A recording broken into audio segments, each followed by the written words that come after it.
Je vais évoquer la religion native des Slaves, ce que les Russes contemporains appellent la Rodnaya Viera, la foi ancestrale.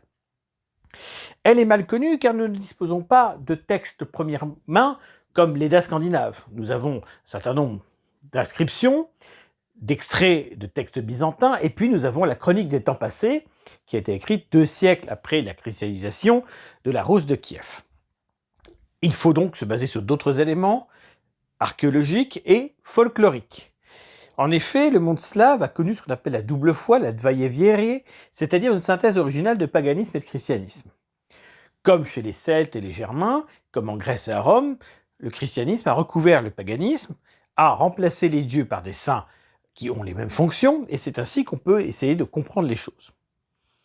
La première difficulté, c'est d'identifier le dieu céleste. Et ce n'est pas simple.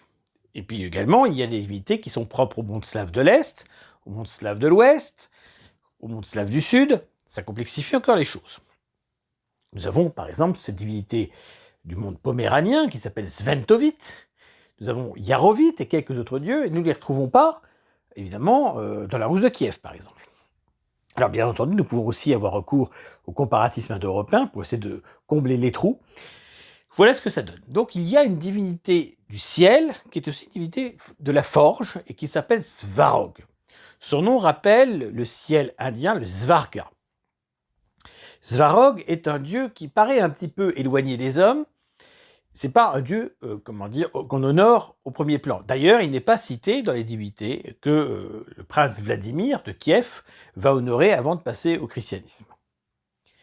Mais on le retrouve aussi par le nom de son fils, Svarogich, le fils de Svarog, qui désigne le dieu du feu, qui s'appelle Ogogne, au sens strict.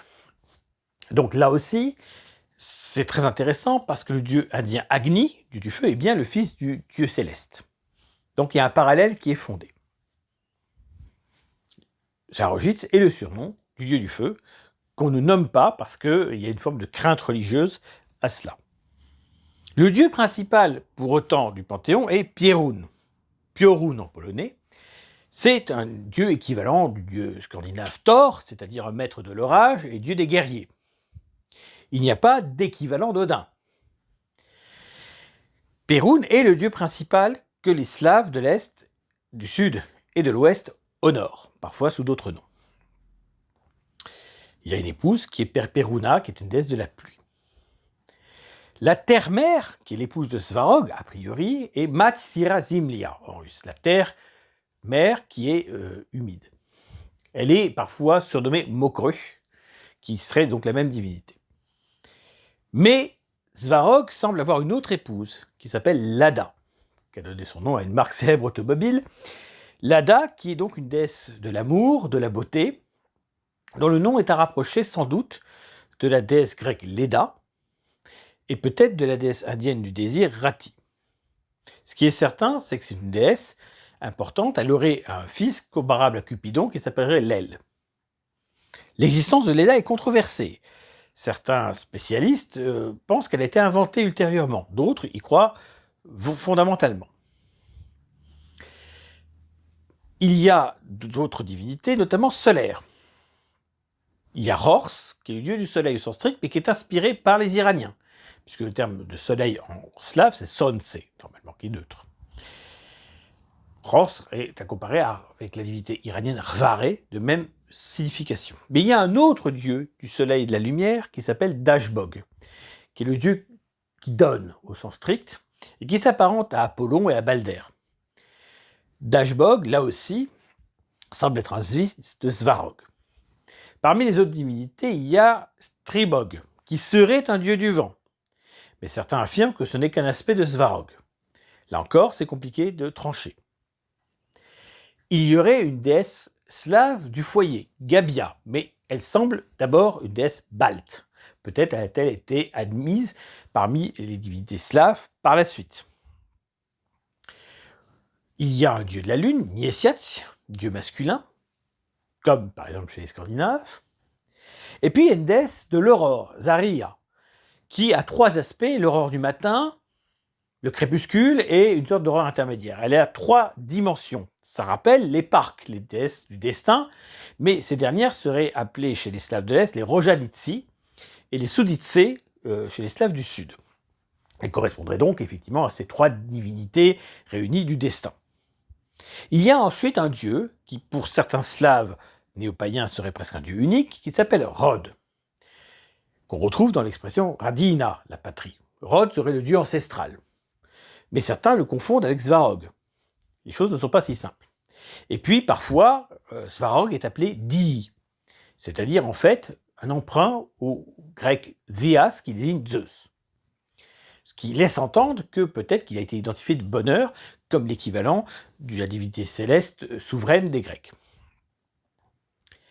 Voilà un petit peu ce panthéon. Et puis un autre dieu un peu mystérieux qui s'appelle Volos, ou Vélès, qui est le dieu des troupeaux, qui est un dieu du commerce, qui a beaucoup de rôles, et qui est aussi le dieu des prêtres. On peut penser que ce serait l'équivalent plus ou moins du Cernunnos celtique, ou de Hermès chez les Grecs, et notamment les prêtres païens, les Volrvui, seraient particulièrement liés au culte de Volos.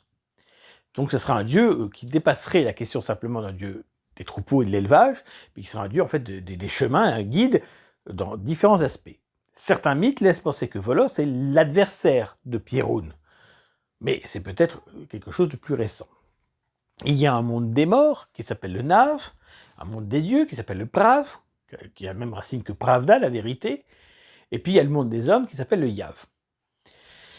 Il y a une déesse de la vie, de la jeunesse et de beaucoup d'autres aspects qui s'appelle Jiva. Chez les Slaves, on trouve aussi une déesse de la chasse qui serait Dzievona, mais il peut s'agir d'un emprunt direct à la déesse romaine Diane, ou alors une origine indo-européenne commune. Le dieu des morts s'appelle Vui. C'est un dieu invisible comme Hadès. Il n'y a pas de représentation particulière. Il n'y a pas de dieu de la mer. Il n'y a pas de divinité particulière des eaux, en tout cas telle qu'on peut la concevoir, mais peut-être simplement que son nom s'est perdu. Vous voyez que le panthéon slave se résume finalement à une grosse dizaine de divinités bien identifiées, et puis ça s'arrête là. Il y a un Potrimpo, par exemple, qui serait une sorte de dieu de la jeunesse, de la beauté et du printemps, mais c'est le Patrimpas Balt. Là aussi, il a pu être emprunté, mais rien ne le prouve de manière certaine.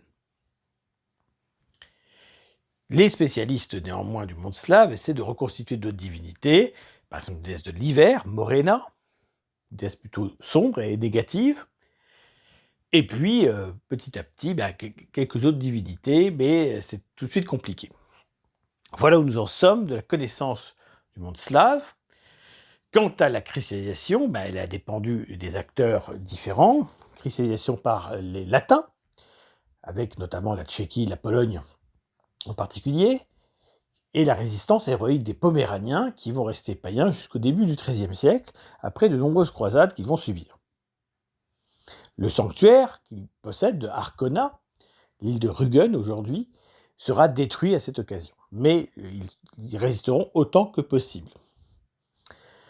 Les peuples slaves du Sud vont se convertir au cours du IXe siècle, avec par exemple la conversion du roi Boris de Bulgarie autour de 865 de notre ère.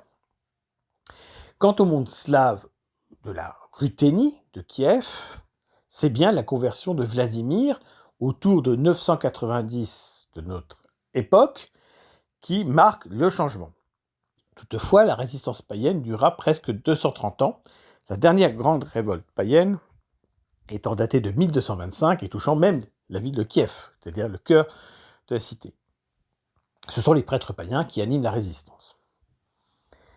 Comme je l'ai indiqué, la foi slave se confondra avec le christianisme pour créer une religion composite pagano-chrétienne, comme chez les autres Européens. Le christianisme orthodoxe, par exemple, honore tout particulièrement deux divinités, Sainte Élie, Ilia, c'est-à-dire en réalité le dieu Pierun, et Saint Basile, Vassili, c'est-à-dire le dieu Volos, qui sont déguisés derrière ce culte-là. C'est intéressant d'en avoir conscience. Voilà un petit peu ce qu'on peut dire du monde slave, et on aimerait dire davantage. Mais les sources manquent, et de ce point de vue-là, il faut rester très, très, très prudent.